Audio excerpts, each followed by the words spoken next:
Friend, welcome to my channel study and revision. Friends, मैंने जो है लास्ट वीडियो में हिस्ट्री का फर्स्ट चैप्टर कैसे पता करें, कब क्या हुआ था, इतिहास जानने के स्रोत को पढ़ाना शुरू किया है और आज मैं इस चैप्टर को कंप्लीट करूँगी। आधा पार्ट्स आप हमारे लास्ट वीडियो में देख सकते हैं। ठीक है, तो अब शुरू करते हैं। इस प्रकार पुरातात्विक और साहित्यिक दोनों स्रोतों से हमें इतिहास की जानकारी प्राप्त होती है। विदेशी यात्रियों के विवरण से हमें तत्कालीन इतिहास की जानकारी मिलती है। तो इस समय देखें, हमें क्या पुरातात्विक स्रोत हमने पढ़ा, साहित्यिक स्रोत पढ़ा और क्या पढ़ा, विदेशी यात्रियों के विवरण को पढ़ा। ठीक है, इन तीनों को पढ़ने के बाद हमें क्या होगा, इतिहास की हमें जानकारी मिलती है। ठीक, प्राप्त स्रोतों की सहायता से इतिहासकार और पुरातत्वविद अतीत का निर्माण करते हैं। इतिहासकार इन्हीं स्रोतों से अतीत की कृषि, पशुपालन, कामगार, शिल्प, काम धंधे, व्यापार, नाप तौल, लेन देन, कर आदि के आधार पर आर्थिक स्थिति का वर्णन करते हैं। जो भी हमें स्रोत प्राप्त हो रहे हैं उनसे हमें जो है आर्थिक स्थिति का हमें पता चलता है। घर परिवार, स्त्रियों की स्थिति, शिक्षा, रहन सहन, खान पान, वेशभूषा, मनोरंजन, त्यौहार, मेले आदि के आधार पर समाज और राजा प्रजा, प्रशासन, सुरक्षा, सैन्य व्यवस्था के आधार पर राजनीतिक स्थिति की जानकारी प्रदान करते हैं। देखिए, ये जब हम आगे पढ़ेंगे ना, पुरातात्विक स्रोतों को जब डिटेल में, साहित्यिक स्रोतों को जब डिटेल में, तो ये सब बातें हमें मतलब आसानी से समझ में आएंगी। ठीक है, सारे फैक्ट। ठीक है, आचार विचार, ज्ञान विज्ञान की मान्यताएं, धार्मिक विश्वास, देवी देवता, पूजा पाठ, परंपरा के आधार पर धार्मिक और सांस्कृतिक स्थिति का वर्णन करते हैं। ठीक है, इतिहास हमें मानव की संस्कृति, उनके धर्म, उनकी सामाजिक व्यवस्था को जानने और समझने में सहायता करता है। इतिहास क्या है, संस्कृति, धर्म और उनकी सामाजिक व्यवस्था को जानने में हमें सहायता करता है। ठीक है, इतिहास का अध्ययन अतीत की घटनाओं से वर्तमान और भविष्य के लिए एक ये हमें सबक भी सिखाता है कि देखिए पास्ट में क्या क्या गलतियां की हमने, तो वर्तमान में उन गलतियों को नहीं दोहराना है। और बस हमें यह भी सिखाता है कि हम उन बातों का अनुसरण कैसे करें जिससे समरसता और शांति को बढ़ावा मिले, यानी भाईचारे की भावना जागृत हो। कौन पहले कौन बाद में, ये इम्पोर्टेंट है। देखिए यहाँ पे एक फिगर देखिए इस बॉक्स में, ये एक टीला है। ठीक है, 1 2 3 4। ठीक है, जब पुरातत्वविद किसी स्थान की खुदाई करते हैं तो वे कैसे समझते हैं कि कौन से स्तर पहले और कौन से बाद के हैं।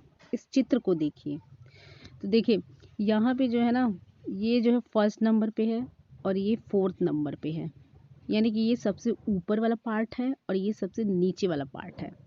तो पुरातत्वविद जो है जब खुदाई करते हैं तो उनको कैसे पता चलता है कि भाई 4 नंबर ही सबसे नीचे वाला पार्ट है और 1 नंबर जो है सबसे ऊपर वाला पार्ट है। किसी भी पूरा स्थल में कई बस्तियों के अवशेष मिल सकते हैं। ठीक है, आप जहाँ हैं वहाँ पे अगर खुदाई करेंगे तो पता चलेगा कि आप जिस सरफेस पे रह रहे हैं वो सरफेस और भी गहरा था। हजारों साल पहले तो वहाँ पे एकदम सरफेस बहुत ही गहरा था, बहुत ही ज़्यादा डीप था और लोग जो है काफ़ी नीचे स्तर तक रहते थे। ठीक, लेकिन समय के साथ साथ जो है उसकी ऊंचाई बढ़ती गई। वही बोल रहा है कि किसी भी पूरा स्थल में कई बस्तियों के अवशेष मिल सकते हैं। आमतौर पर लोग जहाँ रहते हैं घर टूटने पर दोबारा वहीं घर बना लेते हैं। ठीक है, ये मान लीजिए सरफेस है। ठीक है, यहाँ पे लोगों ने रहना शुरू किया। ठीक है, फिर ये एक समय ऐसा है कि ये जो है घर, यहाँ का जो नगर था वो डूब गया या फिर किसी प्राकृतिक आपदा से ये जो है ख़त्म हो गया। ठीक है, तो फिर उसके बाद जो है कई साल बाद जो है कुछ लोग फिर यहाँ पे आके बसने लगे। ठीक है, तो ये जो कूड़े करकट ढेर या फिर जो भी सामान थी ये सब यहाँ पे जमा होती गई, तो लोग जो है उसके ऊपर जो है अपना घर बनाना शुरू कर दिए। ठीक,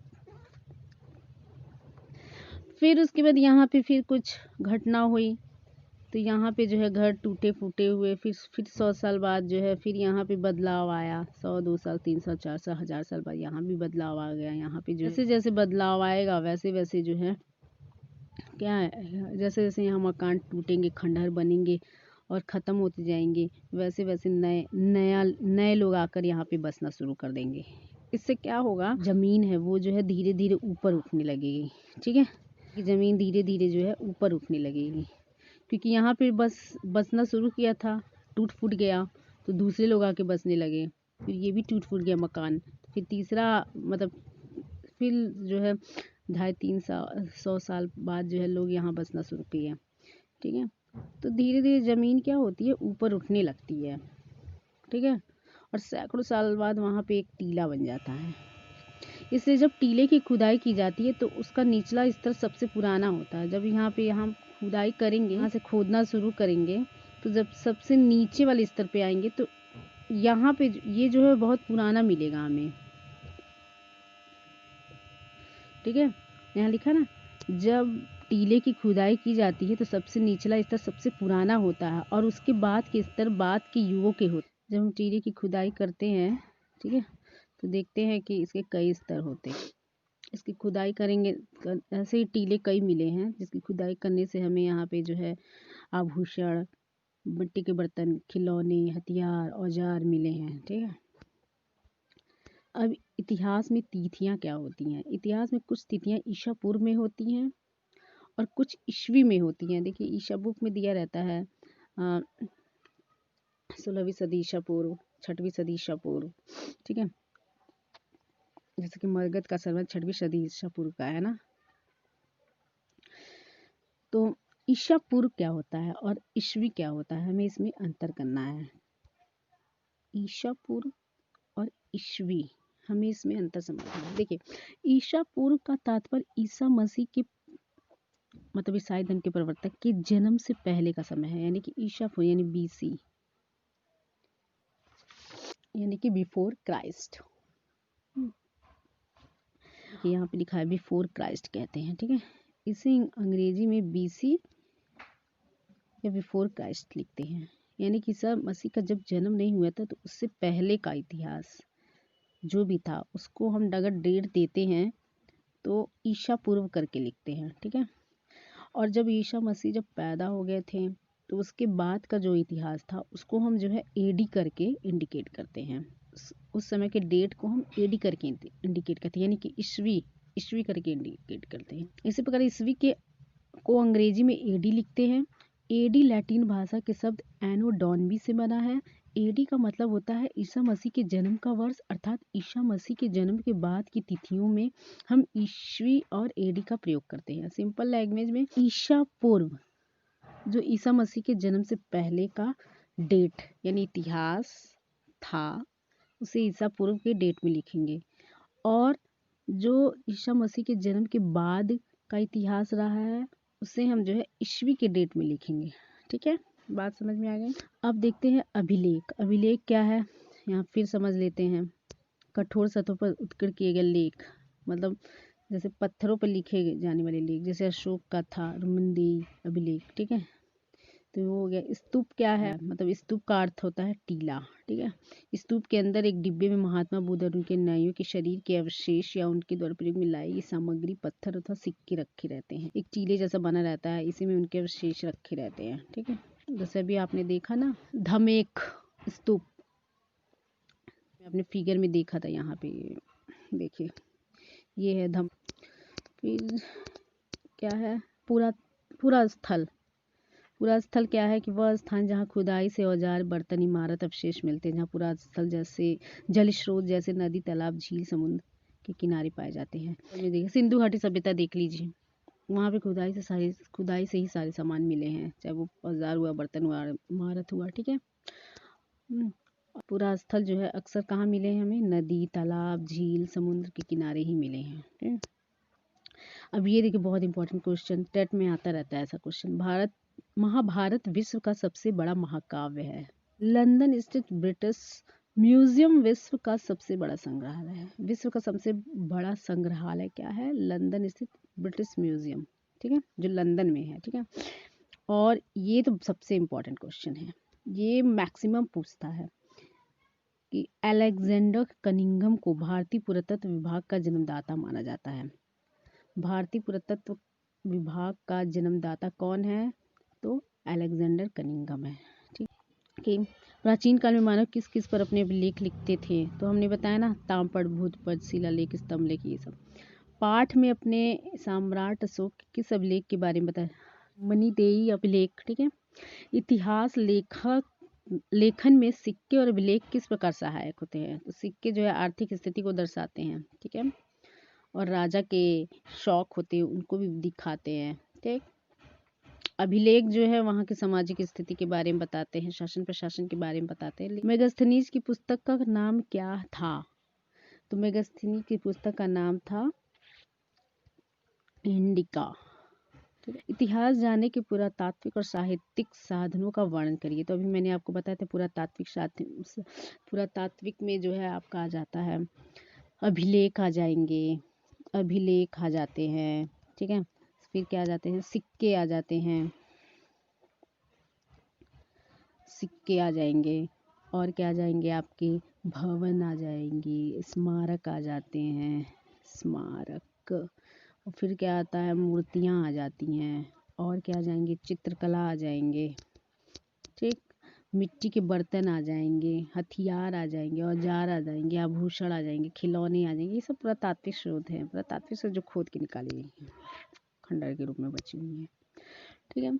और साहित्यिक साधन क्या है? साहित्यिक साधन, साहित्यिक स्रोत वही है वेद, रामायण, महाभारत, जैन साहित्य, बौद्ध साहित्य, जातक कथा, राज तरंगणी, अर्थशास्त्र, इंडिका, ये सब।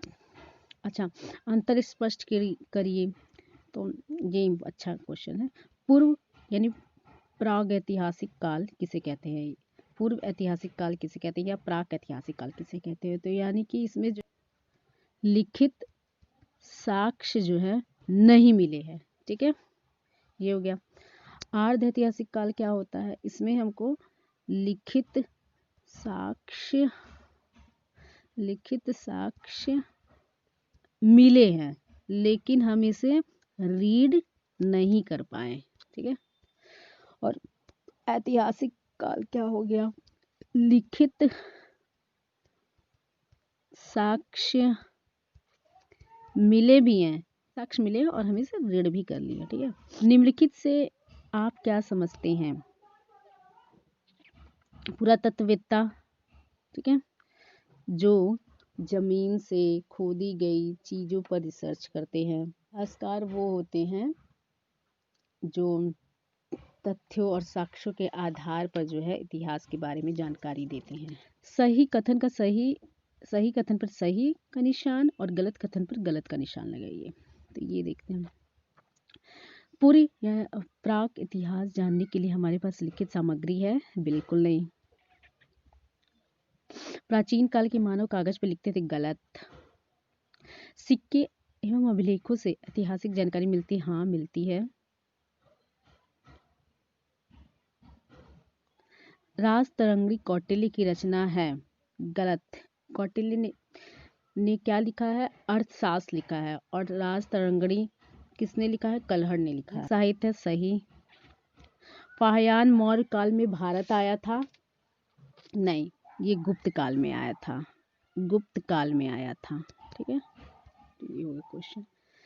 होप आपको जो है चैप्टर अच्छा लगा होगा। वीडियो अगर पसंद आया तो लाइक करिए, नहीं पसंद आया तो डिसलाइक भी करिए, लेकिन वीडियो कैसा लगा इस कमेंट करके ज़रूर बताइए। ठीक है। और आपको ये मेरा चैनल ठीक लगे, अच्छा लगे तो सब्सक्राइब कर लिए, वरना कोई दिक्कत नहीं है। तब तक के लिए बाय बाय। हम फिर मिलेंगे एक नए चैप्टर के साथ। Take care. गुड।